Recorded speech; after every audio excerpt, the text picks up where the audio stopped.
Oh no. I need my pencil. Yeah, what happened? Can't think without my pencil.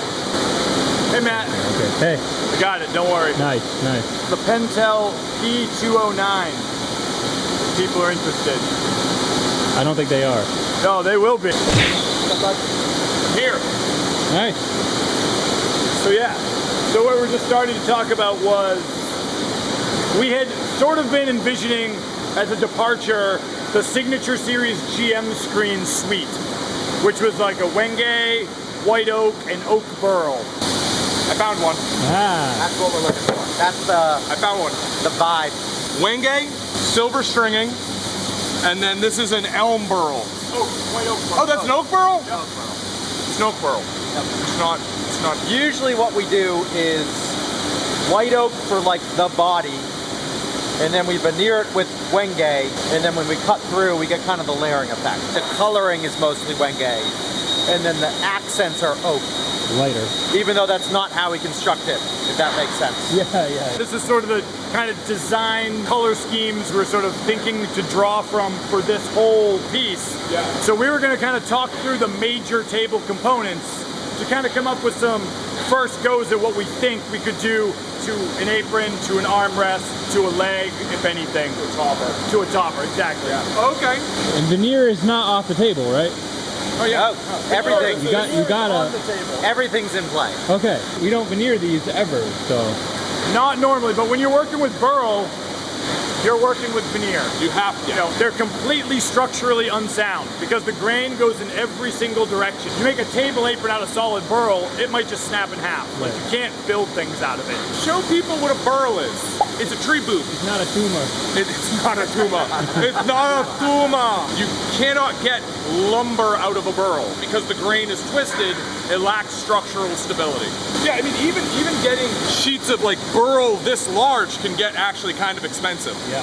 The burl, to get something like that, the burl would have to be like, that's a big burl. We had to buy a huge burl to get what we needed for the screens, and a lot of it came in like this. Like, here's the size of what you're getting. You can do really neat things, you know, like this, where you can get a larger field out of, and you can make very interesting patterns and matches. You can assemble yourself larger panels out of this, Right. but fundamentally the material itself, this is like 8x4, and not even completely. It's very fun. It's like a Rorschach test. What do you see? My dad. Go ahead, pitch Ian. What are you thinking? My first instinct was go dark, you know, so have the armrest be Wenge and at least the framing of the rail be Wenge, and add in some oak fields of some sort of shape or another. We could run bands of burl all the way across, which is pretty simple. You know, that's a nice easy way to do it. You just run all the way around the table, and then the legs would be your break in between. And we could, much like the screen, you know, this is Wenge, there's a space, and then your silver line. That's a fairly basic, simple option. Another option is you do some sort of pocketed we inlay. come up with some sort of thing that we think looks nice, and we contain it entirely within the rail. Making a panel. Yeah. I like the panel. Do you like the panel, Jason? I like the panel a lot. It kind of sets it up. It does feel a lot more like this with a contained panel. I also like on the sides with the shields, it will be easier to terminate around the shield versus like, do we run the banding behind the shield? It kind of gets weird when you have bandings and stuff. Why is Hunter here? Because Hunter's going to be building these parts. Hunter is the guy. I'm the guy. You are aware of how expensive burl is, correct? Oh yeah. He drew the short straw. Are we doing silver stringing on the border? Yeah. Yeah. So the inlay is burl on Wenge, and then you're putting the silver stringing outside in the Wenge. Yeah. That makes the inlay of this panel a lot harder because we're saying the silver stringing is going only in the Wenge. Yeah. That makes this harder. If you had put the silver stringing on that border, your inlay wouldn't have to be as perfect. So those two parallel lines aren't perfect you're gonna notice like any. Right, and you can't route out your mistake and put silver on top. The hard part about this, your pearl inlay and your silver inlay, if they're at all off, you see it immediately. It looks awful. You have to have both like dead centered, perfectly spaced out, all the way around, all these intricate little cutouts and stuff. Question, what are we doing here for the woods on the Wyrmwood icon? This is smaller than the prophecy apron, I believe. So we're gonna have to shrink it. We're gonna have to scale it down a little bit. It's already pretty small, the tree branches and stuff. It's gonna get pretty delicate very quickly. That's fine though. I got faith in Hunter. Or Evan. We're gonna make it happen. Evan will actually. Armrest is tough. Armrest, yeah. This seam is very. You can see it here. I know this is a pocketed screw together one. Yeah, yeah. But like, this is what we're always talking about. These two pieces not aligning perfectly. Yeah. Because you imagine if we had banding and banding, you'd have a big ugly gap like that. Right. I actually wasn't super concerned about that in this case, because the nature of the Schulenburg hardware and how the posts interface, you actually do have a little bit of movement until you tighten it. Once you tighten it, it's very secure. You'd loosen your hardware, you'd be able to move it into position and then tighten your hardware. I'm not as worried about that. You're already containing it down here, so why could we contain it into the armrest as well? We could. Yeah, I don't know if we want to do a bunch of big spots, because then it'll turn from a Wenge table to basically an oak table, like color-wise, overall. Yeah, I was actually thinking just stringing if you're going to do anything. I think we just do Wenge. So, sort of stepping back, you're gonna have a fair amount of burl here and here. This is gonna look gorgeous. I actually think just a straight Wenge to give it a little bit of breathing room, and then I might just do burl on this inside vault here. You got a lot of action. I think if you got like action, action, action, action, it's a little bit noisy. Maybe Wenge with just a light silver stringing. I think it could look cool if we literally just silver string.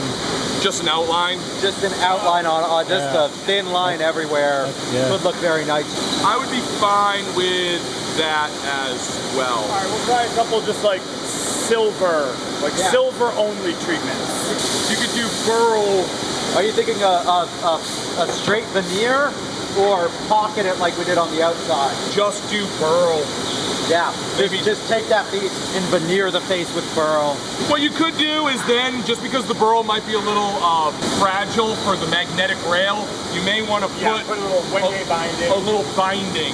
So just cut out the corner and just run a Wenge square binding on the top of that. And then that also makes me want to do just straight Wenge legs.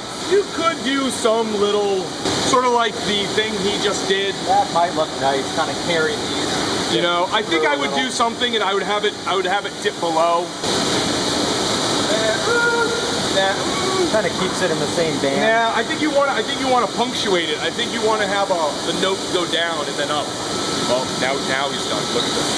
Now he's done. Yes, you're going to take it too far. Now he's gone crazy. Oh, God. No. Hey. No. All these haters. All right, let's do a topper. Topper is going to be. There's no way we're getting this kind of burl, that size. Although you see how much burl we have? It'll just boom. Talk about the actual topper. So the topper on a hexagonal table is a 4-piece topper.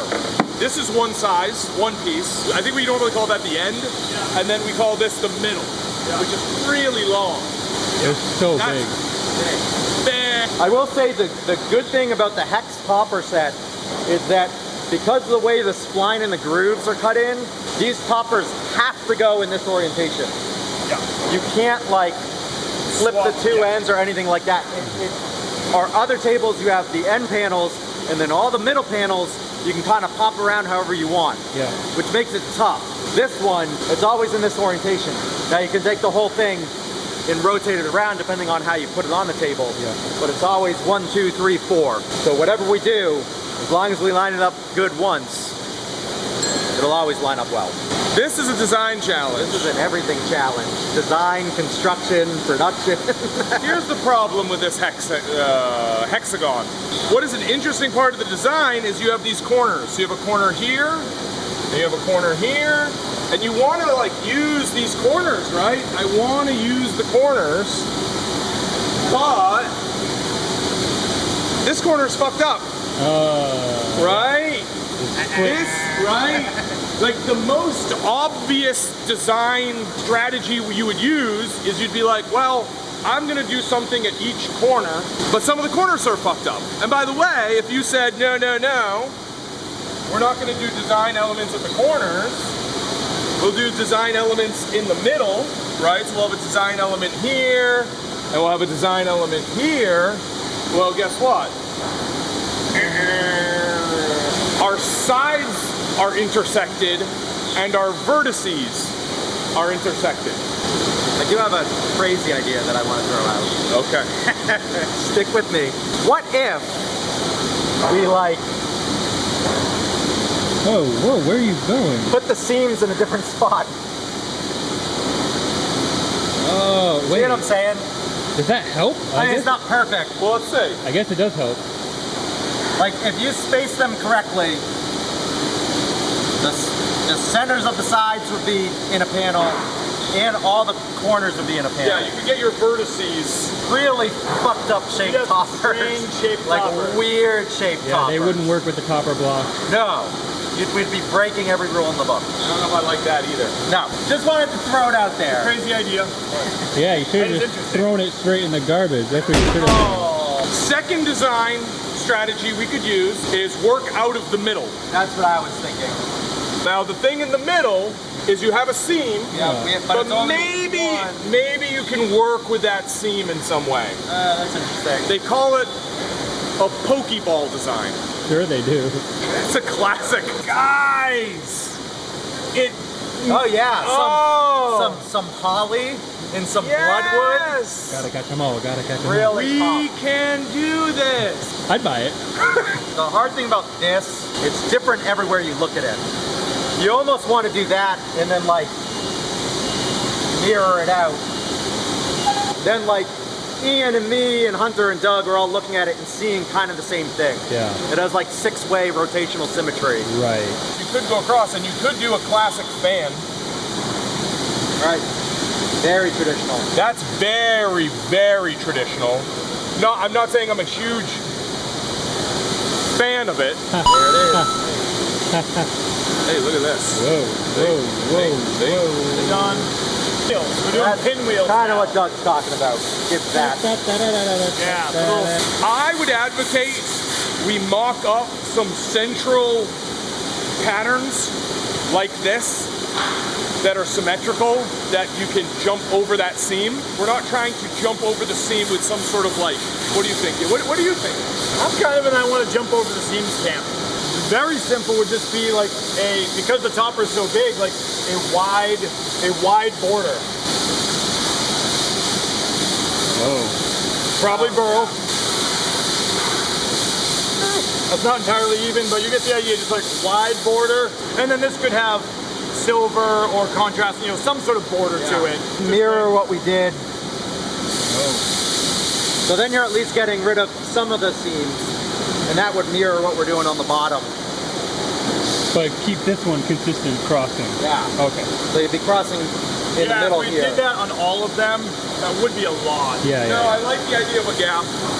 I like the idea of a gap. And then you still could do a central design where that gap carries through. It should be sort of a framing for that center design.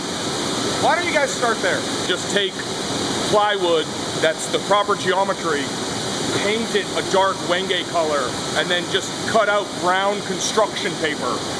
And Do it that way, yeah. right, actually just cut out brown construction paper, and for the silver stringing, glitter glue. Glitter glue for the stringing. My little one, Juniper and Hazel, Yeah. my little girl, they can help with this. They know how to use the glitter glue. Okay. All right.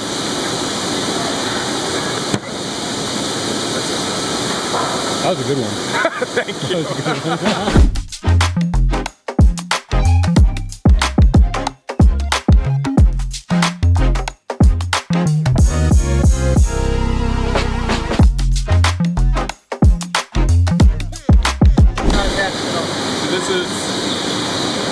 right? Alternative. Too close. No, keep going up. Oh, There we no. So too close. Yeah. Closer.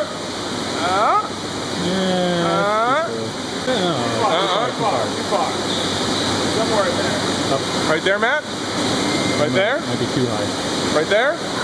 Let us know in the comments. Let us know in the comments.